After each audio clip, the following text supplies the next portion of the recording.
kung saan may masarap dapat pinupuntahan. Welcome back mga kapatid. Gusto nyo ba ng masasarap na pagkain katulad nitong alimango na to na nagpupulahan at hipon na niluto sa butter? Ano, ang sarap nito, no?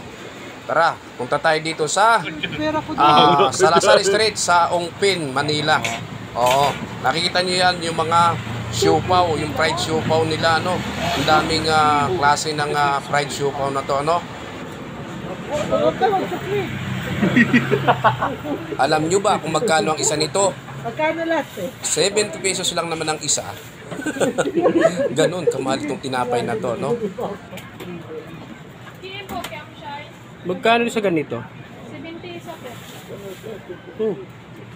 250. Oh, galing. Gawin. Kaya nyo na yan.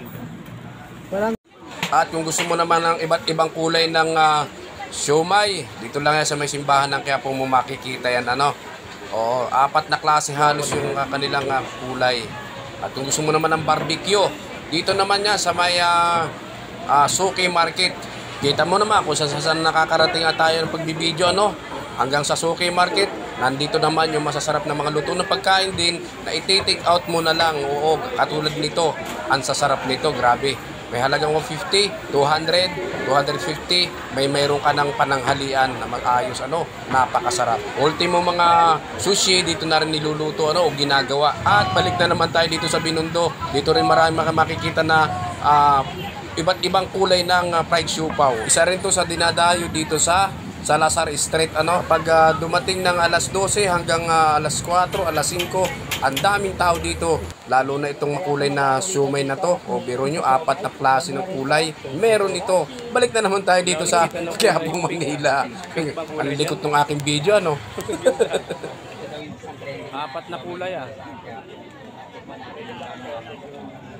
Ito nga pala yung trending na big siomay dito sa Quiapo. At kung gusto mo naman ng dambuhalang siopaw, dito mo lang matatagpuan ito. Dito lang ginagawa ito kay 1K. Ano? Na halos tumitimbang ito ng kalahating kilo. O, nakita naman, sobrang laki nito.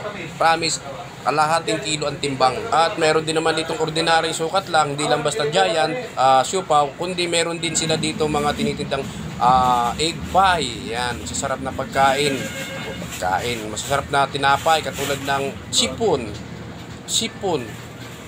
Ano bang tawag dito? Sipon o sipon. May hupya rin, sari-saring hupya. Ang sarap nitong mga hupya nito dahil nakatikim ako ng hupya nito. Isa sa paborito ko nitong hupya, yung pork hupya nila, ang sarap, tsaka yung ubi hupya, ang sarap. At ito na nga pala yung ating in-order na giant siopaw.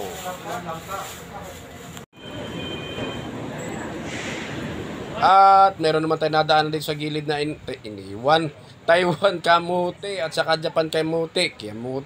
Ang grabe ng kamote yan na nakakautal. Pero muna nakarating dito sa atin yung Japan kamote at saka Taiwan kamote. Meron pa rin bang Hong Kong? Oo nga pala, maalala ko meron Chinese kamote rin ako nakita. Hindi ko lang siya nabidyohan. At dito naman tayo sa Quinta Market, ano, nanggaling. Una tapos na ang video. Salamat po sa panunod nyo, ano. Medyo magulo lang yung video ko ngayon dahil nga assorted. Bye-bye!